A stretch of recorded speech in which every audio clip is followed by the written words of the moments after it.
Price Lord. எல்லாருக்கும் சோத்திரம். பிரியமானவர்களே, இந்த ஜீசஸ் 8 கால் யூடியூப் வழியாக பார்க்கிறேன். சகோதர சகோதரிகளுக்காக கர்த்தரை சோத்திரிக்கிறேன். இந்நாளிலே சங்கீத 46ஆம் அதிகாரத்தில் சில வசனத்தை நாம் தியானிக்க போகிறோம். இன்றைக்கி எதை குறித்து அப்படின்னு பார்த்தீங்கன்னா, அலைந்து திரிகிறவர்களை குறித்து அவர் சொல்லுகிற வார்த்தையை நம்ம பார்க்கலாம். அலைந்து திரிகிறவர். இப்போது சிஸ்டர், நீங்கள் எதுலேயும் அலைந்து திரியலையா அப்படின்னு கேட்டிங்கன்னா, சில விஷயங்களுக்காக நான் அலைந்து திரிகிறேன். அதற்கு தான் நமக்கு ஒரு வசனம் சொல்லுகிறார், நீங்கள் அமர்ந்திருந்து நானே தேவன் என்று அறிந்து கொள்ளுங்கள். நீங்கள் அமர்ந்திருந்து நானே தேவன் என்று அறிந்து கொள்ளுங்கள். ஜாதிகளுக்குள்ளே உயர்ந்திருப்பேன், பூமியிலே உயர்ந்திருப்பேன்.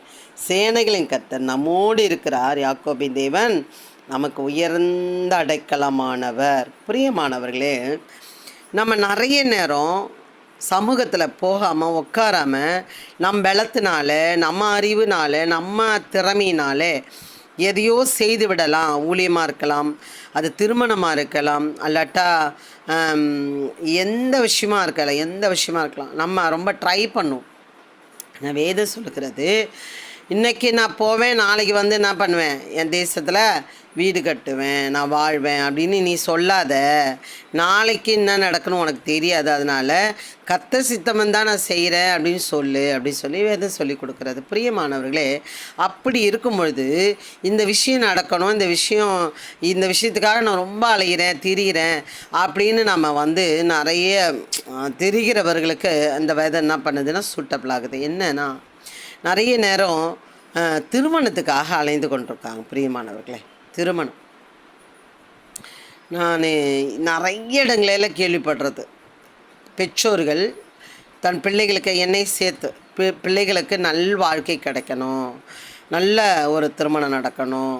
இதில் கேட்டகரி நிறைய இருக்குது. என்னென்னா, நல்லா கிராண்டாக பண்ணணும் அப்படின்னு, சில பேர் சிம்பிளாக பண்ணணும், நல்ல ஆகாரம் மட்டும் செய்யணும் அப்படின்னு சொல்லி, சில பேர் ஒவ்வொருத்தருக்கும் ஒவ்வொரு விஷயங்கள். நான் நிறைய படிக்க வச்சுருக்கேன், நிறைய பிள்ளைகளுக்கு எதிர்பார்க்குறேன்.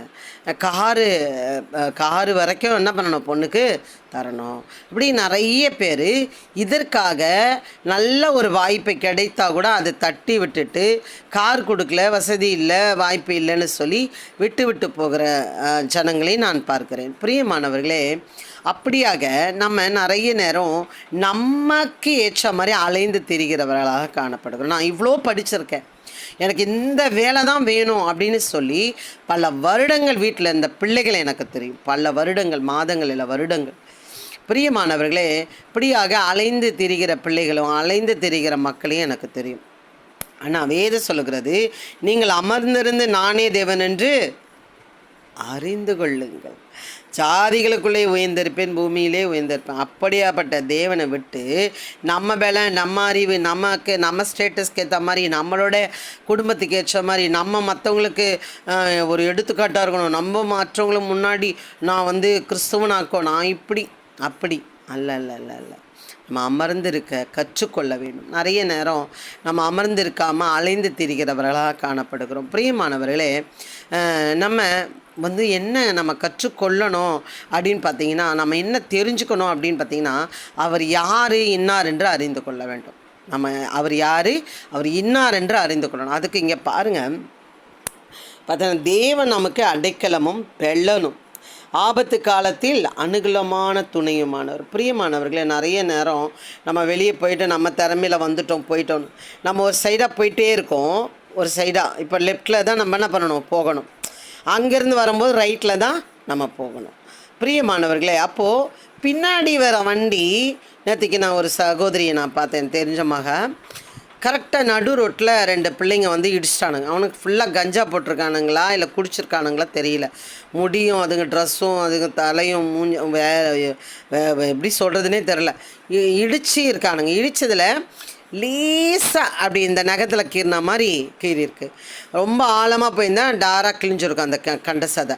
அப்போ பாருங்கள், நிறைய நேரம் நம்ம நினைக்கிறோம் நம்ம பலத்தினால நம்ம அறிவினால் போயிட்டு வந்துடும். இல்லை இல்லை இல்லை இல்லை இல்லை அவர் நமக்கு ஆபத்து காலத்தில் அனுகுணமான துணையுமான. அப்படி காக்கிற தேவன் நமக்கு என்ன செய்யணும் என்ன செய்யக்கூடாதுன்னு அவருக்கு தெரியாதா? அப்போ நம்ம ஆண்டவர் சமூகத்தில் உட்கார நம்ம கற்றுக்கொள்ள வேண்டும்.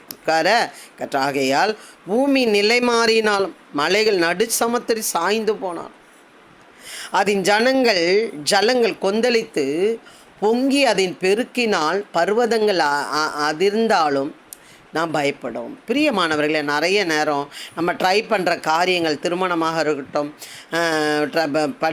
படிப்புக்கு வேலை தேடுறதா இருக்கட்டும், வீடு கட்டுற விஷயமாக இருக்கட்டும், அப்படி அல்லாட்ட குழந்தைக்காக அலைந்து திரிகிறவர்களாக இருக்கட்டும், ஹாஸ்பிட்டல் ஆளுகிறவர்களை எனக்கு தெரியும். சாதாரண சும்மா ஒரு குடிசையில் இருக்கிற பிள்ளைகள் 4-5 பெற்றுடுறாங்க, 10 பிள்ளைங்க கூட பெற்றுடுறாங்க.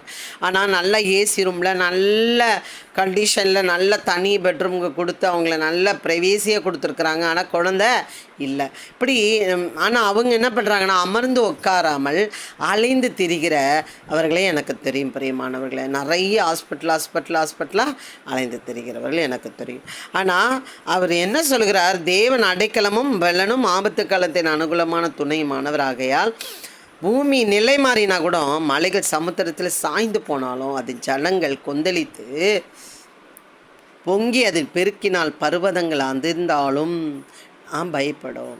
என்ன எதிரடையாக இருந்தாலும் நம்ம பயப்படாதபடிக்கு அவரே தேவன் என்று நம்ம அமர்ந்திருக்கும் பொழுது கண்டிப்பாக கர்த்தர் நம்ம வாழ்க்கையை ஆசீர்வதிக்க வல்லவராக இருக்கிறார். பிரியமானவர்களே, சிஸ்டர், நீங்கள் அமர்ந்திருந்து நீங்கள் ஜெயிச்சிருக்கீங்களா அப்படின்னு? ஆமாம் சிஸ்டர். ஒரு பிள்ளை ஒரு இடத்துல மாட்டியிருந்தான். அதுக்காக நீங்கள் சொன்னால் நம்ப மாட்டீங்க, ஒரு 5 வருஷம் இருக்கும்னு நினைக்கிறேன். அதுக்கு மேலே கூட இருக்கலாம் கண்டிப்பாக. அதுக்கு 16, 17, 18, 19, ஆமாம், 4-5 வருஷம் ஒரே ஜபம், அடிக்கடி ஜபம். என்னன்னா பிள்ளை வாழ்க்கை நமக்கு நல்லா வேணும் அப்படின்றதுல நான் அதில் குறியாக இருக்கேன். நான் அமர்ந்திருந்து அழுது ஜெபிப்பேன். ஆண்டவரே சித்தமாக தாராளமாக நடத்துங்க, சித்தம் இல்லையா நீங்கள் எடுத்து போட்டுருங்க. பிரியமானவர்களே, அந்த அந்த அந்த நபர் இல்லாமல் போனார்கள். அந்த நபர் இல்லை. பிரியமானவர்கள், நம்ம ஜெபிக்கும்போது ஆண்டவர் பெரிய காரியங்களை செய்வார். அதே போல் எங்களோட வாழ்க்கையில் டிஸ்டர்ப் பண்ணிவிட்டு எங்களோட வாழ்க்கையை நாசம் பண்ணணும், எங்களோட வாழ்க்கையை வாசனையை நாற்றமாக்கணும்னு சொல்லி ஒரு குடும்பம், ஒரு நபர் எங்களை ரொம்ப துரத்துனாங்க. அமர்ந்திருந்து ஜெபித்தேன். அவர் ஆபத்து காலத்தில் அனுகூலமான தேவனாக இருக்கிறாருங்க. பூமி நிலை மாறினாலும் மலைகள் நடுசமத்தில் விழுந்தாலும் அவரோட கிருபை நம்மளை விட்டு போகாது. அமர்ந்திருந்து அழுது ஜெபிப்பேன். அந்த நபர் பூமியிலே இல்லைங்க. பாருங்கள், ஃபஸ்ட்டு சொன்னதாவது அவங்க விலகி போயிட்டாங்க. இது இந்த பூமியிலே இல்லை. பிரியமானவர்களே, அப்படியாக நம்ம தேவன் பெரியவருங்க, பெரியவர். அவர் பாருங்கள், அவர் எப்படி இருக்கிறாராம்? சோத்திரம். அவர் பூமியின் கடையேந்திரம் மட்டும் யுத்தங்களை ஓய பண்ணுகிறார், வில்லை உடைத்து ஈட்டிகளை முறிக்கிறார், ரதங்களை நெருப்பினால் சுட்டு இருக்கிறார். அப்படியாப்பட்ட தேவனை தான் நம்ம என்ன பண்ணுறோம்? வணங்குறோம். அவர் எப்படி இருக்கிறாராம்? தேவன் அதன் நடுவில் இருக்கிறார், அது அசையாது. அதிகாலையில் தேவன் அதற்கு சகாயம் பண்ணுவார். பிரியமானவர்கள், நம்ம அமர்ந்து இருக்கும் பொழுது தான் அதிகாலையிலே நமக்கு அவர் கொடுக்குற சகாயத்தை நம்ம பெற்றுக்கொள்ள முடியும். பிரியமானவர்களே, நம்ம அமர்ந்திருக்க கற்றுக்கொள்ளணும், அவர் சமூகத்துக்கு ஓட கற்றுக்கொள்ளணும். நான் எங்கள் வீட்டில் எங்கள் அந்த ஒரு சர்ச்சுக்கும் நடுவில் தான் எங்கள் அம்மா வீடு. எனக்கு எங்கள் வீட்டுக்காரங்க சின்ன பிரச்சனை சண்டை வந்ததுன்னா ரொம்ப டென்ஷனாக ஆயிடுச்சுன்னு வச்சுக்கிங்களேன். செத்து போயிடணும் அப்படின்ற லெவலுக்கு ஒரு பிரச்சனை வருதுன்னா எங்கள் அம்மா வீட்டை தாண்டி அந்த சர்ச்சில் போய் உட்காந்துருப்பேன். இருட்டாக இருக்கும் அந்த சர்ச்சு. நான் டெய்லி லைட் போட மாட்டாங்க. அது நான் சொல்கிறது பல வருஷம் முன்னாடி. அப்போ அந்த சர்ச்சின்னு போய் உட்காந்துருப்பேன். எங்கள் அம்மா வீட்டுக்கு போக மாட்டேன். இது வரைக்கும் கோச்சின்னு போய் எங்கள் அம்மா வீட்டில் நான் உட்காந்ததே கிடையாது. பிரியமானவர்கள், அப்படியாக அப்போ நம்ம அமர்ந்திருக்கும் பொழுது தேவன் அதன் நடுவில் இருக்கிறார். அந்த பிரச்சனையின் நடுவில் இருக்கிறார். அது அசையாது, அப்படி தடமாடாது. அதிகாலையில் தேவன் அதற்கு சகாயம் பண்ணுகிறவராக இருக்கார். நம்ம கஷ்டத்துக்கு, நம்மளோட துக்கத்துக்கு, நமக்கு தேடுகிற காரியத்துக்கு, எதிரடையாக இருக்கிற காரியத்துக்கு, நமக்கு கிடைக்க வேண்டிய ஆசீர்வாதத்தை, நம்ம நல்லா வாழ வேண்டிய வாழ்க்கைக்கு பறிக்கிற காரியத்தை இருக்கட்டும், எதுவாக இருந்தாலும் நம்ம அமர்ந்திருக்கும்போது தேவன் அதற்கு அது அசையாது, அந்த விஷயத்தில் அசையாது, அந்த காரியம் அசையாது, அந்த பிரச்சனை நடு சமத்தில் விழுந்த மாதிரி இருக்காது. அதிகாலை தேவன் அதற்கு சகாயம் பண்ணுகிறவராக இருக்கிறார். அதற்கு நீங்கள் அமர்ந்திருந்து நானே தேவன் என்று அறிந்து கொள்ளுங்கள், ஜாதிக்குழுக்களே உயர்ந்திருப்பேன், பூமியிலே உயர்ந்திருப்பேன். நீங்கள் எந்த ஜாதிக்குள்ள, உங்கள் குடும்பத்தில், உங்களோட ஃப்ரெண்ட்ஸுங்க மத்தியில், உங்களோட ஊழியத்தில் என்ன பிரச்சனை, அமர்ந்திருங்க. அவரே தேவனோட அமர்ந்திருக்கு. அப்பொழுது அவர் உங்களுக்கு அதிகாலையிலே சகாயம் செய்யறது நீங்கள் காண்பீர்கள். நீங்கள் அப்படியே செய்யுங்கள். பெற்றுக்கொண்டதை நீங்கள் சாட்சி சொல்லுங்கள்.